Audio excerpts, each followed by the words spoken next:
Pamela Schubert reporting from North Carolina. I was riding on a bus from Butte, Montana to North Carolina, when I met a young man all dressed up in full and impressive Army Ranger uniform. He carried his .445 mag gun and many knives and several phones and military backpack and other equipment. He told me he was a staff sergeant from Fort Lewis. Fort Lewis is where many modern guillotines have been stored for a long time, for use in martial law. I teased him at first and told him I knew all about the modern guillotines in Fort Lewis. He was shocked. He said, "How did you know? This is highly classified information." I told him that the U.S. military was not telling the young man like him, but these guillotines will be used on Americans and Christians in the future under martial law, to behead all New World Order resistors. The longer he listened, the angrier he got. Using a few choice expletives, he said, "They never told us this would be used on Americans under martial law, to get rid of all Christians and New World Order resistors. We thought they would be used in Iraq or something." He then asked me to tell him more and more. Finally, so angry at how they were being deceived and brainwashed, he told me, "I will never go along with this New World Order agenda. I am a Christian. I will contact my men in my platoon, 64, and those I can trust who are Christians. I will tell them the truth." I was supposed to go to Fort Hood for more special ops training next week, and then return to train my men in how to operate these guillotines.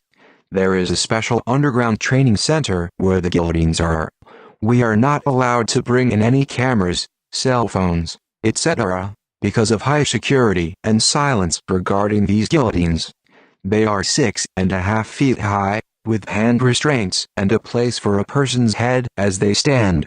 We were going to use dummies for practice, but now I am refusing this assignment, and I will contact the men under me who I can trust, who will not go along with this NWO agenda and will come out instead with Humvees, weapons and everything we can get our hands on to fight this New World Order agenda.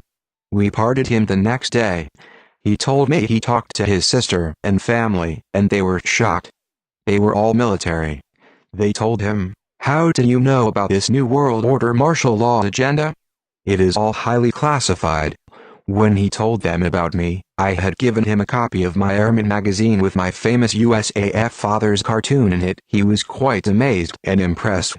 He told me his USAF aunt would submit my name to USAF intelligence computers to see where I stood in the sight of the USAF. He told me, "She said you are red-flagged, subject to arrest and interrogation, and are classified by the USAF as a threat to national security." Me? A threat to national security? All for telling America the truth about coming martial law.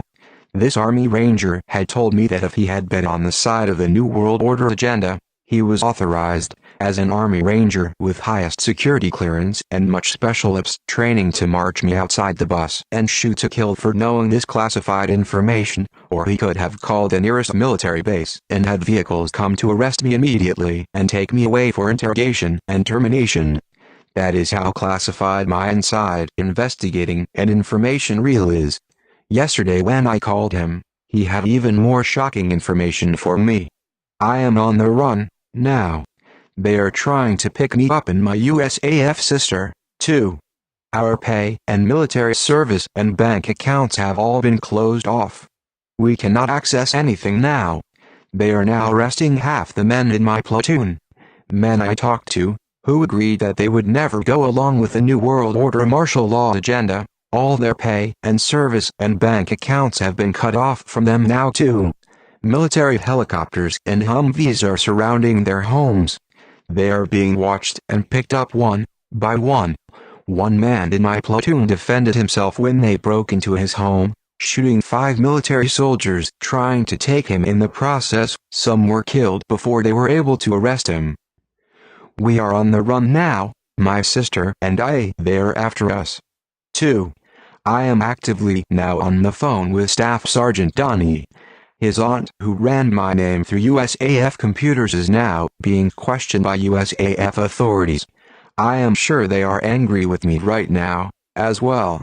They may be searching for me at this time, as well. with this military scandal breaking and me in the middle of it. Get this word out to everyone. These brave military men are paying the highest price to say they will never go along with this New World Order military agenda to kill innocent Americans and to destroy our Constitution and our freedoms and people of faith and character in our nation. Pray for the men they are now hunting down like dogs to be interrogated and killed. Pray also for me. I may be picked up soon for my role on this military scandal. Pray for the mercy of Yahweh the Messiah to preserve me through all this. Forward this breaking news to everyone on your email list. Now you know the guillotines are real. He told me they are everywhere, in Fort Hood, Fort Bragg, Fort Lewis, in all the U.S. military bases, including Germany, where he was stationed. Yes, Europeans will be beheaded for their faith as well in the New World Order. Pass this on and pray for me. For Downey and his Christian men, they are hunting down from Fort Lewis. Pamela Schufert, noted author, investigative journalist, reporting live from across the nation. It is now time for the true believers of USA, Canada and for the whole world to prepare for the coming crisis. It will not be without persecution, testing and bloodshed. I dare say, in fact, that it is time for the true believers of North America to prepare for martyrdom for their faith. End-time Bible prophecy is about to unfold in this nation, as never before, and I can prove it.